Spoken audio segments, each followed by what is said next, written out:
Hello, everyone, and welcome to a very special conversation on the occasion of World Mental Health Day. I'm Amrita Tripathi, the founder editor of the Health Collective, where for the last 6 years we've been hosting conversations and sharing stories of lived experience when it comes to mental health and mental illness from an India lens. We have more than 450 stories up now, and I did want to talk to you a little bit with a little help from our friends about mental health and sports, because for the first time in the recent past, we've been hearing it from some of the top cricketers and athletes about mental health being a concern. For a country like ours, I can't think of anyone who would have more impact with these kind of statements. So let's get straight into a conversation with two wonderful guests that we have joining us today. We have Nishant Jeet Arora, who's a wonderful friend, former colleague, and of course, in the context of this, Nishant, most importantly, former media manager for the Indian cricket team. Thank you so much for joining us today. Thank you, Amrita. Thanks for having me on this show. And I think this is an important topic, and I'm glad we are talking about it. It's one of those critical topics, and we also have former India player Sanjay Bangar, the head coach of RCB, someone who is going to share a little bit more insight for those of us who are not from the cricket space on how these conversations are having an impact. Sanjay sir, thank you so much for joining us today. Thank you, Amrita. Hi, Nishant. Hi, Nisha, Sanjay Bhaiya. Good to see you. Yeah. So it is, well, actually, it's almost always cricket season in India, but this is definitely cricket season right now with the Cricket World Cup. Nishant joining us from very close to the action. Let me start by asking both of you this one simple question. We know that everyone has mental health. We know that mental health is on a spectrum for all of us. It's not something we're always very comfortable to talk about in India. It seems to be a huge moment to have cricketers speaking about it. We've heard from Virat Kohli in some interviews, Robin Uttappa, Praveen Kumar, Ben Stokes, Harmanpreet Kaur. So, Nishant, let me ask you first, how is that being viewed within the cricket ecosystem? And then we'll pass the mic. I think these conversations were always there, but obviously they were not mainstream. But I think because of COVID and how players were forced to live in bubble for a very very long time, that actually amplified the entire thing.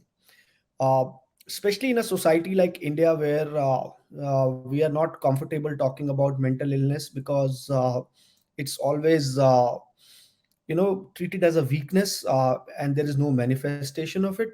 So now more and more player people are talking about it because I think because of COVID, the world at large has come to terms with the fact that yes, there is something called mental health. And obviously, like someone cannot walk with a broken leg, likewise someone cannot function properly uh, with a mind that is not working properly. Eventually everything is a muscle or a bone in the body. That is a really good way of looking at it. We often discriminate between the physical and the mental, but mental health, there is no health without mental health, as we keep hearing. Sanjay, can we ask you your thoughts on how the cricket ecosystem is really responding to these high level conversations now? Uh, I mean, I see it as a move towards professionalism in sport because nowadays, earlier times, you only had maybe a manager traveling with the Indian team or with a particular sports team.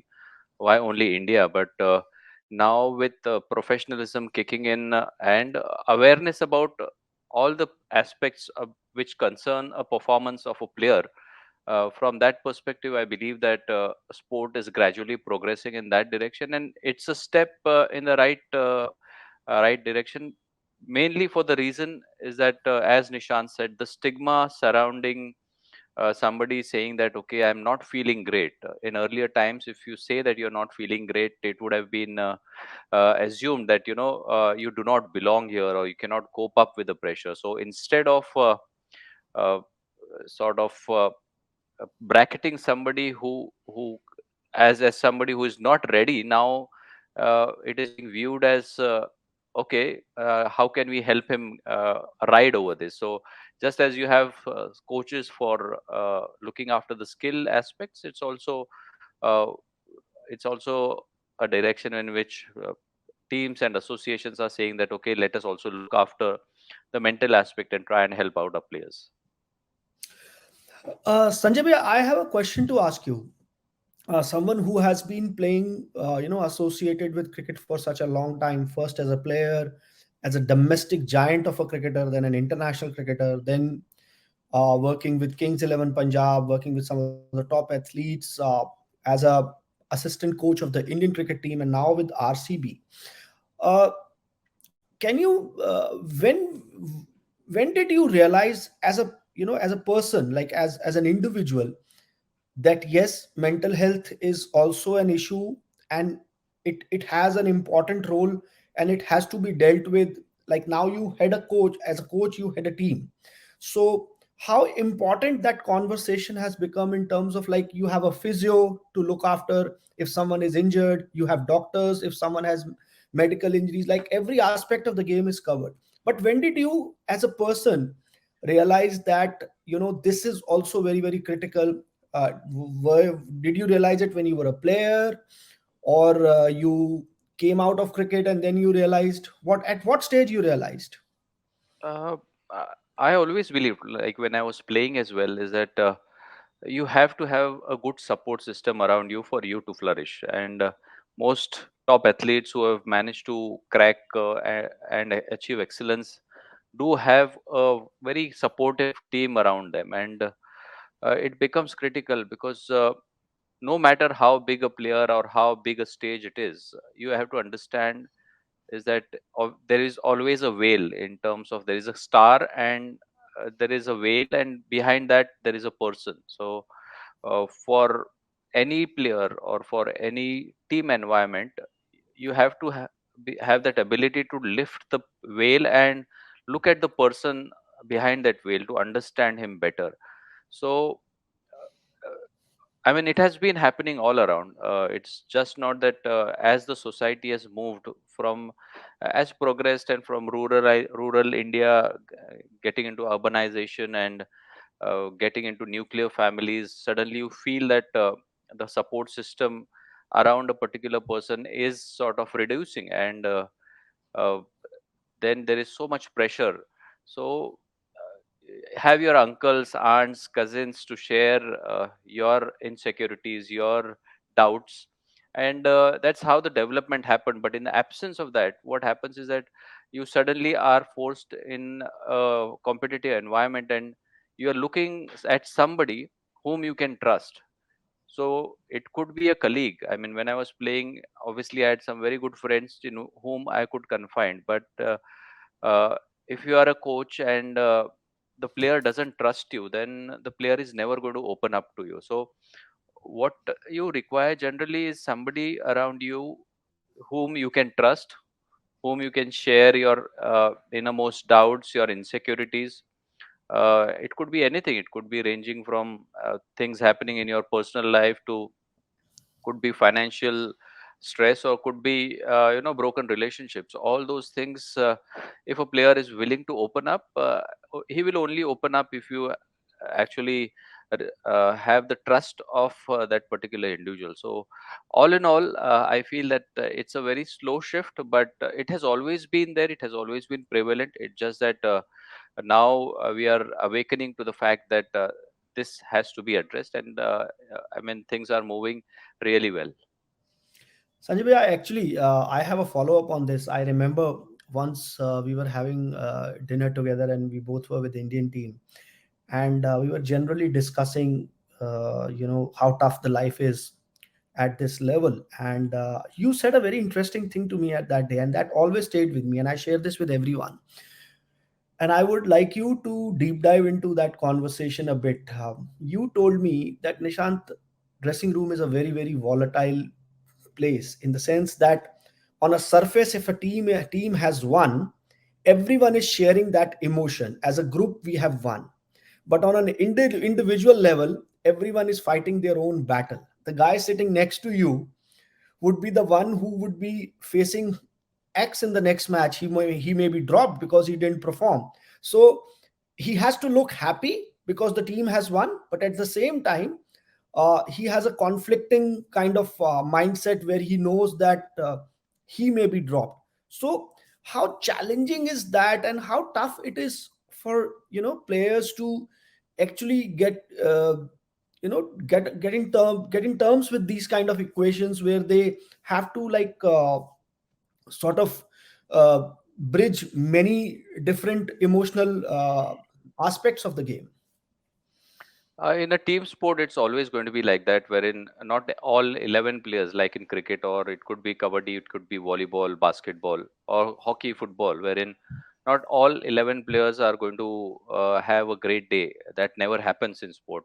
Some players will have average days, some will have poor days, and some will have outstanding days. So the environment that is being created uh, is very critical to the performance of the individuals, and how quickly they bounce back or how quickly they come out of lean patches. So if you have an insecure environment, in the sense that whether you are playing the next game or not, or whether you're going to make the next score or not, or uh, at what stage you'll get to bat, what stage you'll get to bowl. So I think it all boils down to the environment that is being created, and that is where the leadership group becomes extremely important, because it is the environment. It's not necessarily the presence of a mental conditioning guy or a mental coach, but it is a responsibility, is a collective responsibility of the entire leadership group to speak in the right language, to and in addition to speaking in the right language, walk the talk in terms of your actions should say that, okay, they are conveying consistency, they are conveying security, and uh, i I think that is a critical language of leadership that we all look up to. I'll just follow on Nishant's question there, just to ask, as a coach, what are some of the tips you give players? Like, you talked about a support system, which is such an important thing to have for anyone, really. But, when people are on tour, they don't always have their support systems nearby. When you all are traveling, also, it can be quite a tough journey. What are some tips you give the players, and do you keep an eye out for signs of either hyper stress or poor mental health? Is that something you'd be keeping an eye out for as well? Uh, at the topmost level, coaching, as because you directed that question to me as a coach. Now, what I can say is that people see a lot of people see that, okay, from a coaching perspective, we will obviously spend a lot of time on helping players to be at their best, but there is also time away from the game that you spend with players. So the time spent away from the game, wherein they are not actually playing, but it could be they, like, so visiting a friend's place, visiting somebody outside the country, or outside any venue, or for that matter, uh, when there is team dinner, or when there is a team activity, team building activity, and all of that. That is where the conversations are struck, and that is where, if you enjoy the trust of a player, then you certainly, because if somebody is on the edge and you go and put an arm around his shoulder, and suddenly you will see that he opens up, and uh, he ends up mentioning all those things to the players, which you generally will not he will not open up when he's practicing. So a lot happens off the field as well, and I'm again going back to that point, is that it's not necessarily a very professional guy that you would want there. It is guys around those players whom the players trust, and trust is critical, because you do not want, or what the players hate is that the players confide in you, and suddenly, after the term gets over, then that person comes out and puts it in a book, and writes on, wants to popularize that, or wants to make it a bestseller. So um, those are the red flags that professionals dealing in this capacity should know, that there is a very fine line, and whenever an insecurity uh, is admitted to in a private space, in a very confidential space, then it becomes the responsibility of that person to uh, maintain that confidentiality to the core. Otherwise, the entire exercise of this gets diluted. That's such an important point. The need for safe spaces, confidentiality to be respected. Nishant, let me ask you, one of the myths we've seen, and this is not just for cricket or for sports, it's a myth in general that people seem to have. It's a misconception we'd certainly like to bust, that if you're admitting to some sort of vulnerability, or if you talk about mental health, or you have an issue when it comes to mental health, that it's a sign of weakness. This is definitely a myth. We know from the WHO, in fact, that 1 in 4 people at some point in their lives will face some sort of mental health challenge, and that we know that all of us have mental health. On a day to day, it could be good mental health, it could be not so great sometimes, but how do you see this playing out in an ultra competitive field like sports, where you're not supposed to show any signs of weakness, right? So how does this kind of myth busting, and how does this kind of trend continue? I think sports by its very nature, because it's a physical activity, so you need to be physically fit. And we often hear about things like, oh, he's mentally very fit, he's mentally very fit. So in a world of sport, where everyone has to, not only has to be fit, but has to appear fit as well. uh, when you have a physical injury, there is a manifestation of it. Like if you have a broken hand, you can see that there will be a plaster, or there is an X-ray report which shows that you have three or two fractures in your hand, and then people will give you that time to recover. But unfortunately, when it comes to mental injuries, mental health, there is no manifestation of it. Like what is happening in your mind is something which you are only dealing with yourself, unless, like Sanjay Bhaiya was saying, that you go out and find a safe space and talk about it. Then you can address it. And then you need that comfort, need that support, where people say, okay, you have spoken about it, now what can we do to make it better for you? So you need a 10-day break, you need to do something, you need to speak with something, you need to meet a psychiatrist or whatever it is. You go and deal with it. But in sports, because generally speaking, everyone has to appear fit and has to show that they are uh, little better in terms of their physical ability, especially in a sport which is athletic, like something like tennis or golf, tennis or athletics, where you have to be like that. People will overhype their strength. And in that case, somewhere I think mental health has not been spoken about. But thankfully, and I personally feel, we have seen, just not cricket, we have seen players pulling out of grand slams. We have seen a, I forgot the name of the silver medalist from USA, who just before her event in the last Olympics pulled out the mental health issues, and Simone Biles. everyone was supportive of that. So that shows that the landscape is changing. People are understanding this, that yes, there is an issue, and we need to be little, if not sympathetic, we need to be a little empathetic about it. We need to understand this, and I think that has come to the sports as well. And thankfully, things are changing now. No, that's wonderful to hear. So for our viewers who are tuning in or listening to this, we'll be talking to sports psychologist Divya Jain a little bit on what the impact is some of these statements are having. We'll also be talking about what are some of the common issues people come in with. But last words to our panelists. If you wanted to leave, your viewers with a message here, and this is not necessarily just professional sports people, aspiring athletes, aspiring sports people. In fact, anyone watching, what would your message be when it comes to mental health? My message is simple, that we all have to learn to deal with emotions, and obviously we have to try and identify people who qualify in that category of with whom you can ventilate your innermost feelings, but learn to deal with the emotions, because those moments of weaknesses are not happening throughout. It's just that it comes and it passes. So how you can ride those negative emotions, or how you can learn to cope up with that by maybe positive affirmations, or learn a few techniques with from professionals which help you ride over those pockets of turbulence, as I would say, which again makes life that much easier, in the sense that in your professional life or in your own personal life. So learn to cope up with the challenges. And I think within each individual there is some special quality. So try and appreciate the goodness that is present in you. I love that. That's really wonderful, and it's true that you can.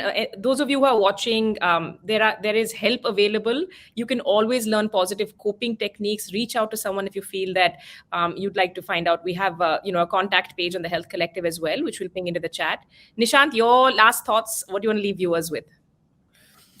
I think mental health at large, just not in sport, but in overall, and someone now who has experienced living in India, and now, if you call it a first world Canada, where you would assume that people are far more, you know, they are far more aware of these issues. But I still find that the stigma is there. It's across the world. So we need to be a little more. As I have been using the word, that we need to be a little more supportive of this. We need to understand that these scars are deep, and if you cannot see them, that doesn't mean that they are not there. Like, you cannot ask a guy with a broken leg to walk. You cannot, and it's very, very, I would say it's very unfortunate that when someone is going through that kind of emotion, you ask that guy to, "Arey chal tagda ho ja yaar, tu kuch nahi hua, it's okay, be strong." Can you expect someone with a broken leg to walk on the second day? You cannot. So we need to give them the best advice, like who to see, what kind of help they need, whom they need to talk, whatever is required to come out of that zone. And we have seen the results, like in cricket alone. I think cricket has the most amount of suicide rate in world of sports, like in any sport. There is a very well detailed book by David Frith, a very famous journalist from England, who wrote a book called The Silence of the Hearts. And I myself, I don't know whether you remember, when we were in CNN, I did a documentary, and Sanjay Bangar was part of that documentary, and it was very widely acknowledged and appreciated, where we raised the issue of actually mental health. It was about cricket suicides at a junior level, at domestic level, where the where the professionalism has not reached at the district level. Thankfully, the world has changed now, and BCCI is doing its best to cover everyone, and they are helping everyone. I'm talking about sport, the cricket, which has been our core area. But overall, I think we all need to be understanding that yes, mental health issues are not visible at times. You may find a guy who will sitting next to you, looking absolutely perfect, smiling, eating, doing whatever you are doing, but in his mind he must be completely broken or shattered. So you need to be little more aware of what people are going through, and be little supportive. Don't judge them. Don't judge, be empathetic, and be aware that mental health is definitely an issue we all need to learn more about. I really appreciate both of you taking the time out for this conversation. It's an important one, and wishing you both the very best. Thanks everyone who's been watching as well. We'll have sports psychologist Divya Jain up next.